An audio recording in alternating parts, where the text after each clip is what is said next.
prestation à serment ya papa.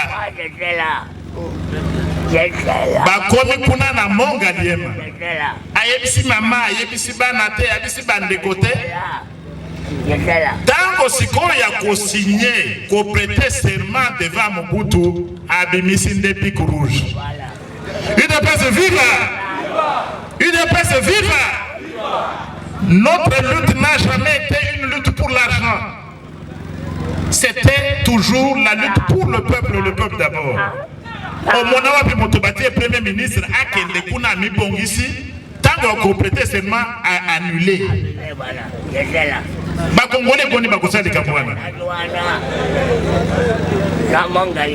Premier ministre, s'il vous plaît. Congolais nani akosala le Kambouana bato batelemi akende kaka dernière minute bato babanda kobina atia bic rouge azonga na limité a boyi kolobanini lutte tozo sala tosali ba mosusu batika biso ils n'ont pas vu cette lumière. Lutte ezalaki pona intérêt à peuple yango na tolobaka le peuple d'abord makamonyo c'est les des peuples. Ndelutu wana nde ememi biso tobundi makasi ba mususu babandaka na ba mususu bayekokota tobundi suka na manso Zambe abeli lutu wana Félix Tshisekedi a commis président de la République to betele maboko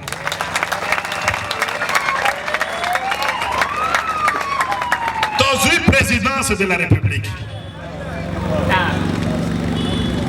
bato mosusu tango tosali makambo ya seni commission paritaire toki biloba loba na ba réseaux sociaux na ba mosusu bayibi makambo yote non.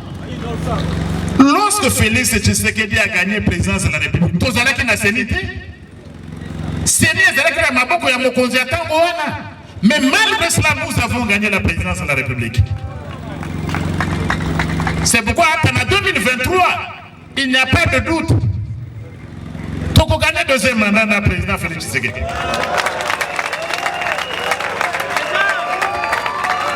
Ata doute moko ezalité. Parce que Toko triché, nous n'en avons pas besoin. Nous allons gagner parce que nous soit à yebi détermination. Il y a Félix Tshisekedi. Mais c'est dans 2 ans que ça commence. Et c'est là que FCC cache. C'est pratiquement dans 2 ans. Maintenant, à 2 ans, oh, et Tikaliwana, tango, et Tikaliwana, et tango à Kosale, la peuple Nabiso. Peuple à commun, ce que nous pouvons faire dans moins de 3 ans et ce que nous pouvons faire dans 10 ans. Donc, Félix Tshisekedi, Tokosale Ango, il sera réélu. Et puis, il faut avoir majorité. UDPS, il faut avoir majorité. Il faut Ngiringiri Mobimba pour UDPS avoir majorité. Il faut Ngiringiri Mobimba et voter UDPS. Il faut président fédéral, sectionnaire, nous sommes base de notre candidat Awa. Bami bon, c'est à partir de maintenant pour que tant qu'il y a élection, tous ont pas siège Wana. Et ça a ce pouvoir de partager non. Tous ont pouvoir, tout le monde a ndengeni tokosal la peuple nabiso et le peuple d'abord. Et nous allons y arriver. Parce que détermination à Mokonzi et Zali intransigeant, nous n'avons pas de doute. En 2023, Tokokomi Samboko yo différent na ndenge batika kango ipa ya bandoki mususu. Bah comment la différence?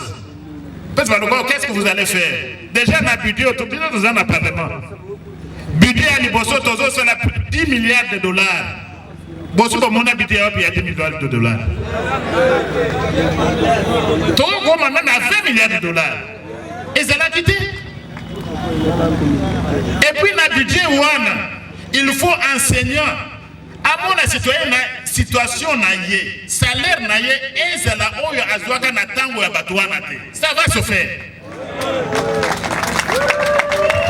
Ba fonctionnaire, tozali kuna avant le 15. Ba fonctionnaire ba komona bango moko na oyo ba kozwa. Parce que oyo kotana le budget à Liboso ya Union Sacrée ya Mokonzi. Ce sera le premier budget. Ba komona bango moko différence entre fonctionnaire na enseignant oyo aza kozwa na budget ya liboso ya union sacrée na ba budget nyonso tomonaki oyo na bambula eleki ba soda na ba policier ba komona bango moko une différence entre ce qu'ils pourront avoir na budget ya liboso na ba budget na bato nyonso wana. Donc il y aura une différence nette. Ata makambo este wana Félix Tshisekedi président de la République, détermination na biso ezali intacte. Kobitumba wana il faut aussi le savoir.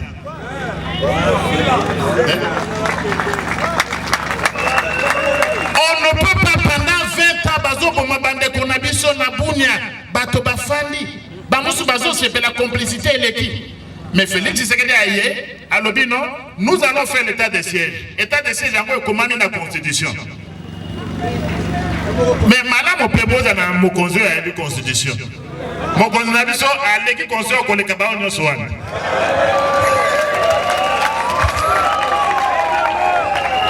Oui. Aleki ko le kabao ça fait exemple kaka mibana. Pendant 20 ans bazo bama bato na est. Constitution elle dit que ceux qui makambo ya ndenge wana ekomi boko déclarer état de siège ezali na article 85 ya constitution. Mokonzi atango wana pendant 20 ans bazo boma bato kaka kolela ayebite ko article wana ezalaka na constitution. Le kambo ya mibale makambo ya gratuité à éducation gratuité mais comment ni tonga soko ka article 43 ya constitution. Enseignement primaire est obligatoire et gratuit.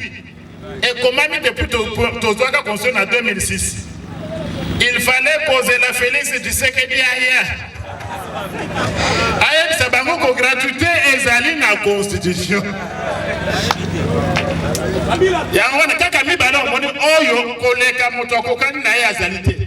La constitution, la gratuité est là.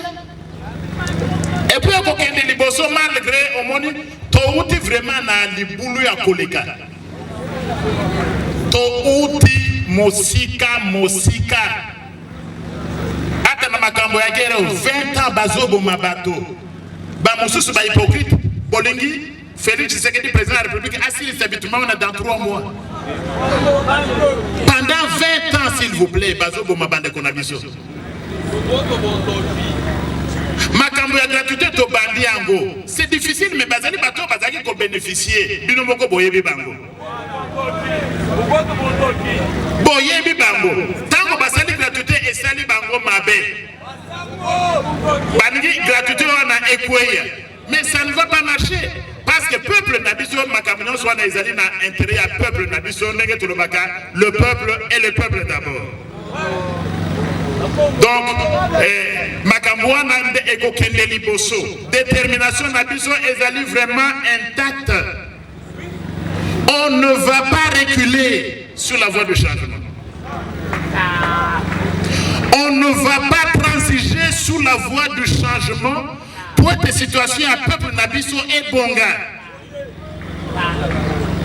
Biso tu es na bokondité pour na kosala kaba ferme. Ferme ezali kitoko.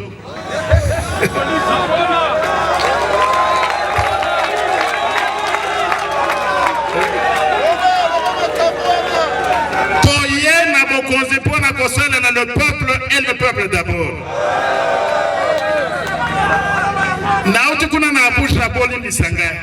Ce qu'on moni parler à président de la République. Il y a Nigeria mais au Kokamo. Est-ce que Awa parler présidentiel les Arabes? Exact.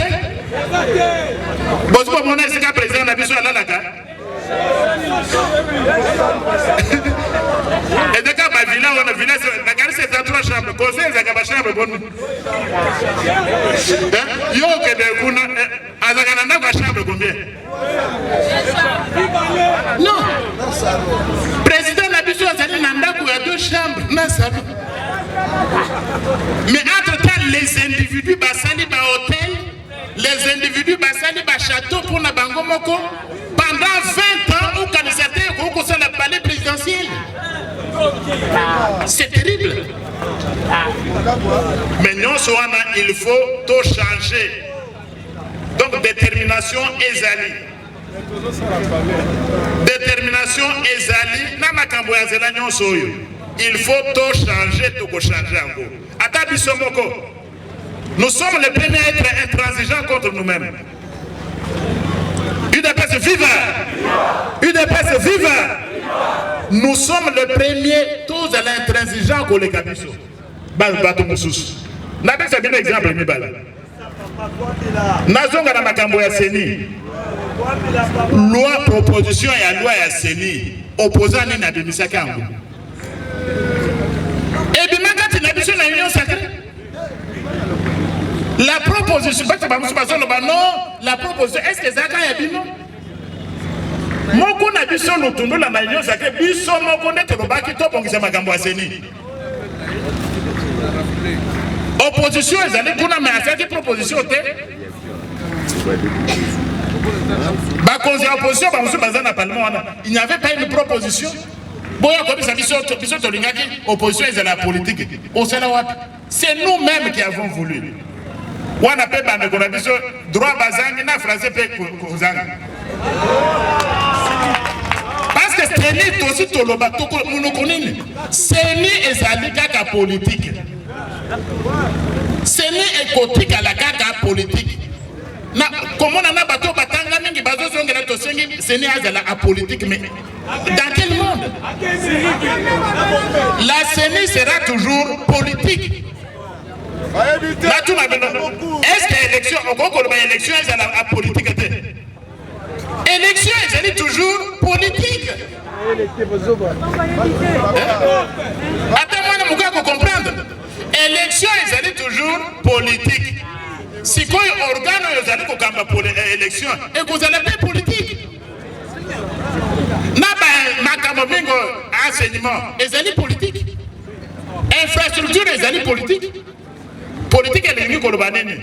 Ma communion est établie pour l'amour en boca en général. Santé est politique. Mais pour nous tous en Amérique, qu'est-ce que la politique était? Toyebi tozaki na bango na combat. Nalingi na sabande ko que le panier circule encore. Tozaka ne bandeli. Congo za monene, IDPS za monene penzela ya bokonzi za mulai. Alors, candidat sous le président a eu à qui est la remise et reprise de Jésus-Christ.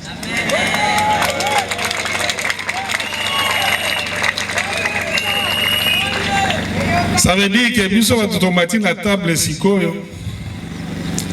Tous à la montée, ma bête lobby tant que bien pour remettre à la table. Mais bitumba na biso ça est que bah nous surtout Basuya au et sang pour la lutte bango nyonso tout ba me retrouver yangwana kondo etien Tshisekedi abisaka sur le peuple d'abord. Tous à la rare apprécié mais tous à l'après.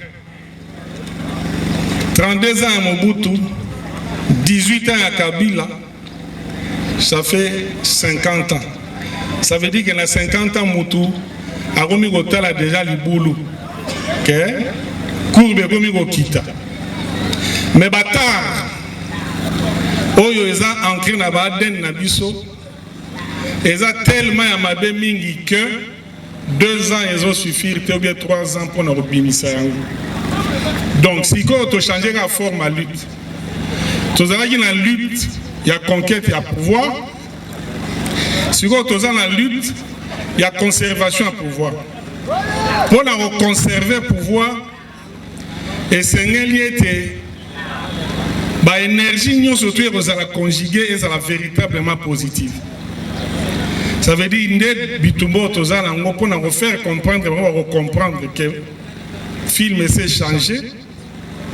Pour que sa idéologie a changement. Et na ba va comprendre que et puis bata la terre promise na Mosika. Wanezara ki moi crèche na salle moi crèche amoké na zone l'infrastructure. Lobby tango président tout ça epsinga na ko sala moi brève intervention na makambo etali infrastructure. La infrastructure est un domaine très vaste. Et professeur Mbatande a repris Milanga en côté parce que est transversal. Ils ont touché le domaine, mais ils ont bien infrastructure au monde là. Oui, parce que Nzela n'a pas contexte. Il y a un beau canabiso, ils ont un premier plan. Pour le la président de la République a le développement, ça veut dire que il faut d'abord arriver à connecter le peuple congolais, surtout entre Bango, pour faciliter aussi l'unité nationale, les échanges entre nous, la complicité, il y a la culture, aussi parce que les infrastructures ont manqué et il y a des pétrins et belés. Net isoko ke na ba beni kuna côté ba bitumbe zali komona ke ba rebelle bazo occuper mingi bisika oyo ezali difficilement accessible. Donc manque d'accessibilité on est dans ça là que même intervention pour comme à l'heure ils a problème. Il y a un cheval de bataille à chef de l'État. Donc là-bas qu'il y a un domaine transversal, ça veut dire qu'on coûte en éducation, on coûte en infrastructure dans la santé. On coûte à l'infrastructure na logement, donc ma camétali habitation. On coûte à l'infrastructure na ma camétali aéroportuaire, portuaire. Bref, nous surtout infrastructure les alarana nous pouvons biloguer vendre. Mais à Torolobela principalement l'infrastructure routière et Torozoaka il y a Kinshasa, ville à Kinshasa. Pour ça, le bagno surtout, eh bien professeur Moutazali, orateur principal, il risque de mouké. Mais naningina lobaka kamouké penza. Ba projet nyo surtout oyo ezali initié na RDC, ezali ba projet oyo chef de l'État yemonde azali mokambi nango. Ça veut dire que tout ce que nous sommes en train de faire, quelle que soit la province où se retrouver, yebate ezali Namutu, il y a chef de l'État. Il y a un mingi qui toke na ba province, to tiraka, mato il y a un gouverneur pour la web sabango, nyo sezo salama awawa, il faut bolanda ligne édictrice ya chef de l'État. Et chef de l'État na souci naie, il y a offrir un envol vers le développement en RDC, aza ko veiller, aza un œil particulier par rapport à l'infrastructure et principalement routière. À la ville à Kinshasa, et en passant, je vous dis, Ezana Makambu est belé au chef de l'État dans le domaine infrastructure, mais on continuera à collaborer. Certainement que dans les jours à venir, et s'améliorer, il y a un déficit communicationnel pour nous mettre dans disposition du peuple congolais, Makambu, chef de l'État à Zosala. Et tout ce que nous sommes en train de faire, le chef de l'État dans le domaine de l'infrastructure, est allé avec un nouveau standard. Ça veut dire, standard, il y a une route, Oyo, et Tongama qui l'obité. En termes, il y a géométrie, ça veut dire, on est dans un auto molaï. En termes, il y a structure, ça veut dire, composition en route, Ndenge Zali, et en termes, il y a durabilité. Il n'y a pas quelque temps, tu as dit que tu as dit que tu as la show et tu as bien interprété. Donc, tu as veillé mais tu as un pesanteur. Oh, ce qui lisse, il était né, tu as lisse, tu n'importe quoi à l'équinzera. Et on a des salariés qui ont une infrastructure, ils ont 100 jours pour Nabambe, Bana, Mike. Le lundi, on va prendre les gilets. On va les liouana, nous décrier. À ta programme, ils ont salama. Il va y avoir Azara Muningati, Azara la Bolingwa Congo. Donc, il y a un canisi qui est posé à Moukeba. Que ce soit sali à la tête, au Pundaki, au Moni, à Mr. Nem, sur la côté de la Boloko. Ça veut dire qu'il faut faire très attention. Mais le programme Oyo Yabaroute Bozo Monana Kinshasa et particulièrement à Awa, la commune Yangiringiri, mais autres traversées tout prolongé la commune Moussoussou, c'est un montage financier et c'est là qu'il y a une bénédiction en chef de l'État. Oyo et ça lui était Banque Songolo en dimi au regard du montage qu'on financer construction il y a des artères secondaires. Mais ce qu'on talib artère en mingi et ça peut principal pour une importance au capital. Moi je dis qu'il y a un souci à requalification, n'est-ce pas? Il y a Banzela Nabiso Ndengezali et surtout aussi au regard il y a des démembrements en Boka, Barout Moussous Zala qui lobby d'intérêt provincial et l'autre vraiment comme Barout national. Il faut au Salam Salana, je profite pour n'avoir pas mon commission à Mibé beaucoup n'a que et l'autre Barout au Salam débat pour n'a pas pousser Sengeli Kosala travail pour n'a ko dernièrement na otaki na Kalambambouji et dans la transformation Moussous c'est ça route d'intérêt provincial mais ils ont connecté na frontière mais dès lors que nous ont connecté déjà Namboka Moussous il n'y a pas de raison que éthique là na gestion il y a province parce qu'il y a des éléments belés à prendre en compte sécurité n'a pas dimension Moussous donc il faut une réclassification même ici dans la province maintenant Moussous au regard il y a des standards nango il faut une réclassification. Mais alors, j'étais en train de dire que Banzela, c'est un problème, il y a Rolanda, le montage de Salamaki. Montage de Salamaki, Banque Songola Ndimi, Gopé Sambo, Misolo. Ministère, il y a ITP, Nanzela, il y a OVD, Baponi, Banzela, Bakusala, Yangwa Bozana, Banzela. Et l'Engue Sanataire, il y a un compte, il y a ville. Et dans la compte, il y a ville, donc les attaques dans les autres tiers, il y a un côté, mais il y a un cas de Chile, j'ai l'outil dans la compte à ville. Mais par contre, dans la Kanzana, Sayo, il y a un compte, il y a Chile, j'ai donc ils ont bénéficié d'un montage financier, et Salama qui est soutenu par l'UBA, mais remboursement, ils ont Salama Foné. Et ça, il y a un Foboye Baka. Ça veut dire ce qui est traînement mouké, c'est que comme une phase, il y a régularisation, il y a côté administration, n'est-ce pas? Pour nous certifier peut-être l'attachement à nos travaux, qu'il faut pas foutre à tout, surtout pas foutre à tout. Il y a des autres salariés pour monument, retard et côté. Mais et l'équipe, volonté politique, il y a chef de l'État, où il a déterminé, peut décider qu'il y a un chantier inachevé. Alors, Kounande Batunio surtout faut tirer la source d'énergie na bango, na volonté politique à chef de l'État. Il y a un négo ça là que ba chantier nous surtout au bandaki il faut to komana yango tina suka. Donc, poto que nena kosuki ça na 2022 certainement, je suis hyper convaincu que Banzela wana est aussi là. Alors, le patron des infrastructures na RDC est David Moukevat. Patron des infrastructures na RDC est Alexis Gissa Ponasikolo. C'est le ministre. Donc, l'institution on a tout ça pour se respecter.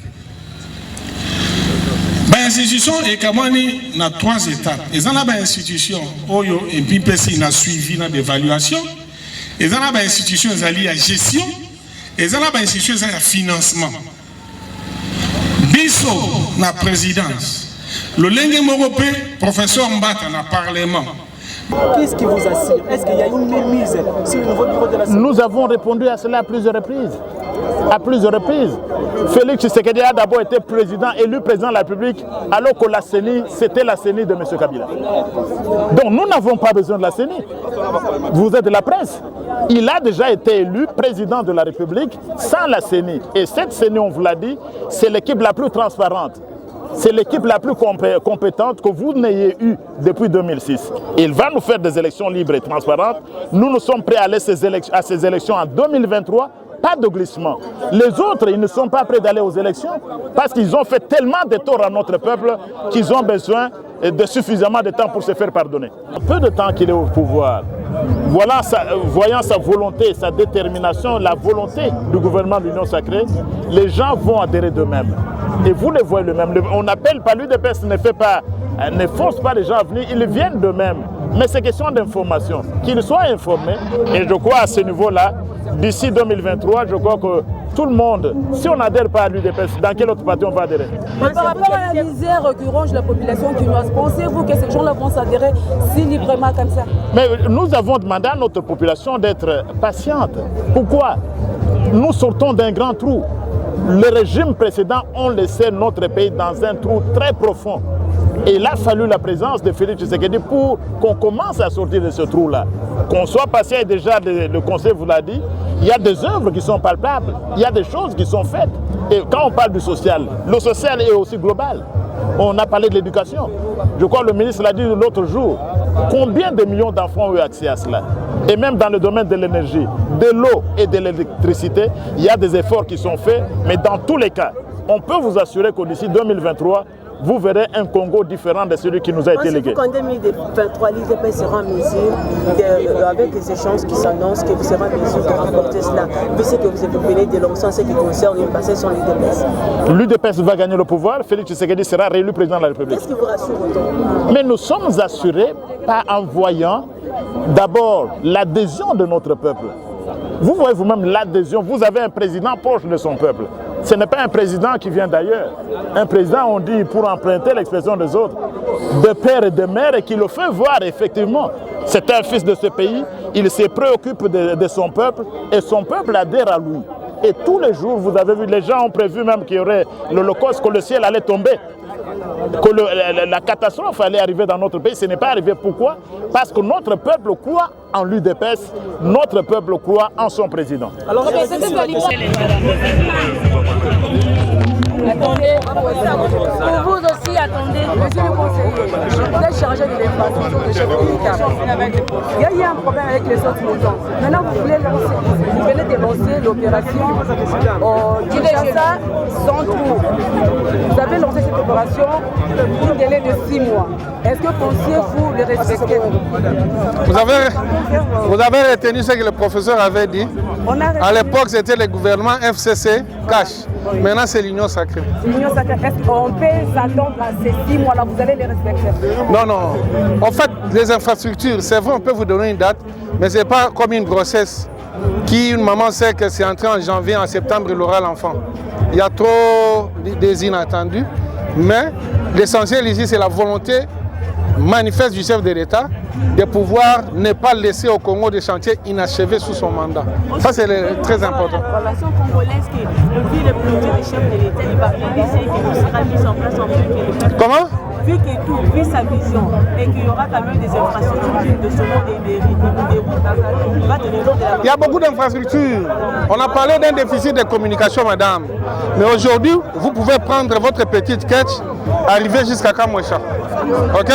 Kamwesha, c'est dépassé Chikapa. Et lorsque vous arrivez à Kamwesha, il y a déjà le chantier qui est ouvert pour arriver à Kananga. Hein? Avec Arab Contractor, le financement déjà bouqué. Il y a aussi déjà un contrat signé de Kananga jusqu'à Mbujimaï. Nous sommes en train de travailler. D'ici là, nous allons relier la colonne vertébrale de la RDC qui est la nationale numéro 1. Donc c'est pour vous dire qu'il y a des choses qui se passent. Le professeur Mbata vient de vous parler de 40 ponts. Il y en a qui sont déjà ici sur place ici. Et il y en a qui sont au port. Ça veut dire que les chefs travaillent. Mais nous allons booster l'appareil communicationnel pour que vous puissiez avoir l'information en temps réel. Conseiller, s'il vous plaît, vous avez insisté sur la ville de Kinshasa. On a vu les chefs revenir lors de la 31e conseil des ministres le vendredi passé. On a vu des chantiers partout. Et maintenant, nous avons fait les fêtes de cette année. Que peut-on espérer pour les 10 jours que les chefs vont donner? Pourquoi? Les 10 jours que les chefs vont donner sur les avancées que l'on va écouter à Kinshasa. Pour les infrastructures. Mais je vous dis que ça se réalise, ça s'exécute. Passez sur le chantier, vous allez trouver que les moteurs sont en train de ronfler. Donc on travaille. Na lingala, synthèse na lingala.